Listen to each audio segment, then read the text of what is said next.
এগুলো আছে বাংলাদেশের জমি না ভারতের? এগুলা ডাইরি আছে তুমি ভারতে, ভারতে। তুমি ডাইরি আছে ভারতে, আছে বাংলাদেশে। ও মানে এটা হচ্ছে ভারত আর আইলের এগুলো এগুলো। আসসালামু আলাইকুম গাইস, কেমন আছেন সবাই? তো আশা করি ভালো আছেন। তো আজকে আমরা এমন একটা জায়গায় চলে আসছি, এটি আসলে সুরাইফটে ভারত যাওয়ার রাস্তা। আর এই যে আমার সামনে পিছনে দেখতে পাচ্ছেন, এটি হচ্ছে বাংলাদেশ বিজিবি ক্যাম্প। আর কি এটি বিজিবি ক্যাম্প এবং এই হচ্ছে মাঠ। আমরা মাঠের মধ্যে দিয়ে কিন্তু সোজা আর কি ভারতে চলে যাব। আর আমার সামনে এখানে দেখতে পাচ্ছেন যে একবার ভারতের সীমান্ত পিলার। আর আমরা কিন্তু ক্যাম্প পার হয়ে একবার ভারতের মধ্যে চলে আসছি আর কি। আমি কিন্তু এখন ভারতের মধ্যে দাঁড়িয়ে আছি। আর সামনে এই যে সীমান্ত পিলার এবং তারপর টার্গাটা। তো গাইজ সাথে থাকুন, আমরা এখন সামনে এগোচ্ছি। আর এই যে জমিগুলো, এগুলো কিন্তু সম্পূর্ণ ভারতের জমি আর কি। মানে ভারতের মানুষজন এখানে চাষাবাদ করতে আসে আর কি। আর এসব জায়গায় কিন্তু বিএসএফরা মানে বেশিরভাগ সময় টহল দিয়ে থাকে। যাই হোক গাইজ, আমরা এখন সামনে যাইতে যাচ্ছি এবং আজকে সবকিছু আপনাদের দেখানোর চেষ্টা করবো আমরা কিভাবে আসলে ভারতে যাই। এই যে গাইজ, আমরা পিলার পর্যন্ত চলে আসি। আমার সামনে দেখতে পাচ্ছেন যে 144 নম্বর একটি বাংলাদেশ ইন্ডিয়া সীমান্ত পিলার। আর পিলারের এপাশে এগুলো কিন্তু সবকিছু ভারতের জমি এবং এপাশে এগুলো বাংলাদেশ আর কি। এগুলা বাংলাদেশ এবং এপাশে এগুলো হচ্ছে ভারত।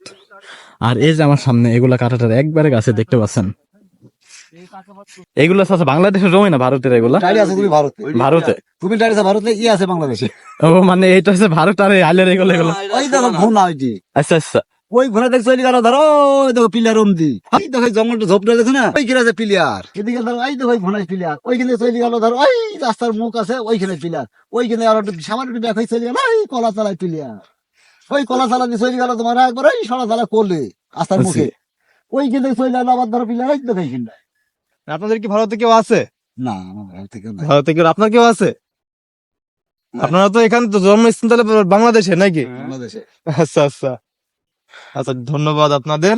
তো এই জায়গায় তো এই যে যে গাড়ি ঘোড়াগুলো চলে, এগুলা কি মানে বিএসএফ কি বাধা টাধা দেয় না এখানে? বাধা না দিলে মানে আমার দেশে আমি কাজ করবো বাধা কে দিবে? আমার দেশে আমি কাজ করবো বাধা কে দিবে? ব্যাগ ঘোরার কোনো নিশ্চিম নাই। ওই কিন্তু ঘুরে চলে আসবে, সাথে হয়তো আমি আবার ভোগে পড়তে হবে। এই তো শোনা চলে বাংলাদেশ। বিএসএফ ক্যাম্প এখানে কয়টা আছে এই জায়গাটায়? এখানে একটা আর ওইদিকে ভারতের কোন কোন গ্রাম পড়লো? ভারতে এটা আছে ধরো এটা আছে ফুলবাড়ি, ফুলবাড়ি। এটা আছে মাঠ ক্যাম্প, আচ্ছা আচ্ছা, আর এটা আছে ওই তার ধারে আছে বদনাথপুর। পদ্মনাথপুর। আর এই যে এইদিকে না শুনলাম নাকি ফুলবাড়ি চর আছে? ফুলবাড়ি শহর না, ফুলবাড়ি গ্রাম। গ্রামটার নামই ফুলবাড়ি। আচ্ছা আচ্ছা, গান্ধীনা আছে। আপনাদের তো সব জানা, তাহলে আপনারা কত বছর আগে গিয়েছেন ওইদিকে? হ্যাঁ, আমাদের যাওয়া ধরে যাইতেই থাকেন, মানে কিভাবে যান আপনারা? ভিসা পাসপোর্ট সরাই ফেলতেন? তার কাটা হয়ে যায়, তার কাটা হইয়া যাওয়া না, আচ্ছা আচ্ছা তার কাটা হইয়া যাওয়া না। এখন কি আপনারা টার্গাটা পর্যন্ত যাইতে পারেন? হ্যাঁ, এসব মাঠে ঘাস কাটে সব কিছু না বিএসএফ কোনো ঝামেলা করে না এখন? ওই অন্যায় ছাড়া কিছু বলে না, আচ্ছা আচ্ছা আচ্ছা, ঠিক আছে। অন্যায় ছাড়া কিছু বলে না। আচ্ছা উপর অফিসার গান আসবে, নিতে ভাই। উপর অফিসার আসলে বলে যে তোমরা এখন হেঁটে যাও, উপর অফিসার লোক আসে। তারপরে জানিস ধর শূন্য নিখক গালাগালি করলো, হ্যান তা আমি যাই খান যাইছে নি কেন, তোর মানা করছে শুনছে নি কেন, ওই আমি আমরা শুধু গালাগালি করলো, ওই সেখানে একটু তাড়া ভেড়া অত্যাচার করে, তাছাড়া ওই লেগে যাবে না। দোষ আমাদেরই। আচ্ছা, আচ্ছা। হ্যাঁ সেটাই। কিন্তু এই অবস্থা আমরা গেলে তো সমস্যা মানে আমরা তো আর এমনি আগাতে পারবো না। না তোমরা আগাতে পারো। কিন্তু আপনার চাষাবাদ করেন, এই ক্ষেত্রে সুযোগ আছে তাই না? আমাদের সুযোগ মানে আমাদের সুযোগ কিরকম, আমাদের চারিধারে চোখ রেখে রাখতে হয়। তোমরা যেতে পারবা, কিন্তু আমাদের যদি চিনতে পারে তাহলে তো সমস্যা। যে বাইরের লোক, বাইরের নৌকা তোমাদের ওই যে বাইরের লোক তো সমস্যা। ক্যামেরা না না ওই যে ক্যামেরা ক্যামেরাটা থুই গেলে কিছুই না, হয়ে গেলে কিছু না, ওই একটাই হয়েছে যে ওদের দেখলে হেঁটে আসতে হবে, দেখলে হেঁটে আসতে হবে। দেখলে হেঁটে আসতে হবে। ক্যামেরা নিয়ে গেলে ঝামেলা, কিন্তু ক্যামেরা আর আমরা ধরো এরা পুলিশ এমনি যাইছে, আমরা এখানে নিড়াইছি কাজ করছি, বুঝছি। ও পাঁচুলি বাইরে চলে গেল, কোনো ঝামেলা নাই। আচ্ছা ঠিক আছে চাচা। আচ্ছা আচ্ছা, আপনারা কি কন্ট্যাক্ট নিয়ে আবাদ পানি করেন এমনি?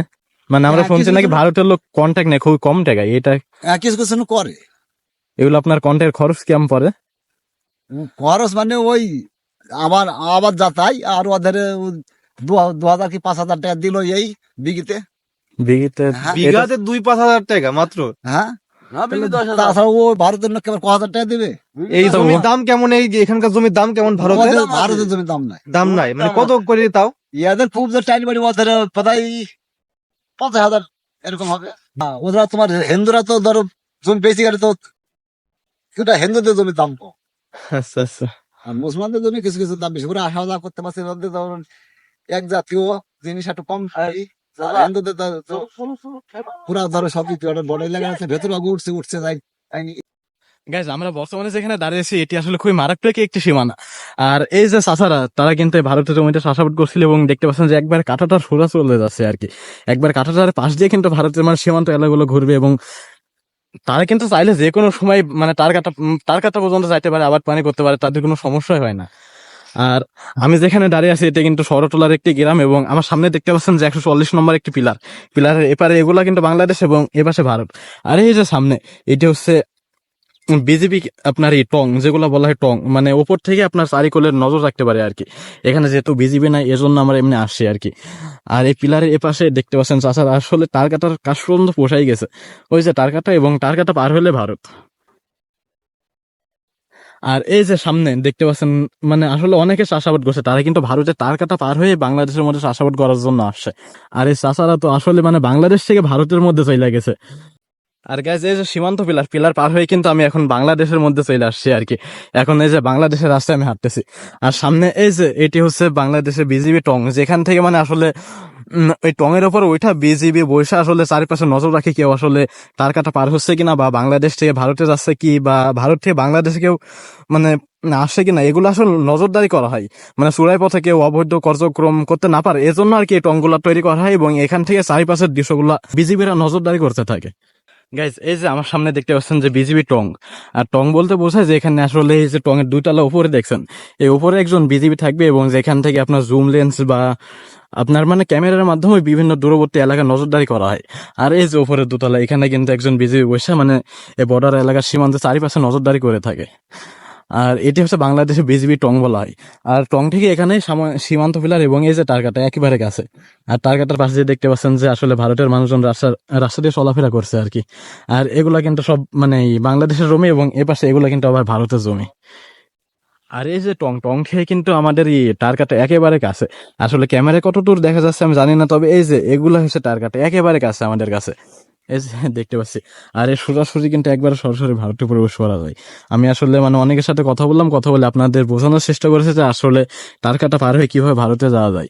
আসলে এখান থেকে ভারতে যাওয়া মানে খুবই একটা সিম্পল, মানে এখান থেকে একেবারে কাছে টারকাটা, আর টারকাটা পার হলে ভারত। তো গাইজ বিজিবি টংটি দেখে আজকের মতো ভিডিওটি আমি এখানে শেষ করছি। ভিডিওটি কেমন হয়েছে আপনারা কমেন্টে জানাবেন। আর আমার চ্যানেলে যারা নতুন দর্শক আছেন তারা অবশ্যই চ্যানেলটি সাবস্ক্রাইব করে পাশে থাকবেন। সবাই ভালো থাকবেন, সুস্থ থাকবেন, ধন্যবাদ সবাইকে।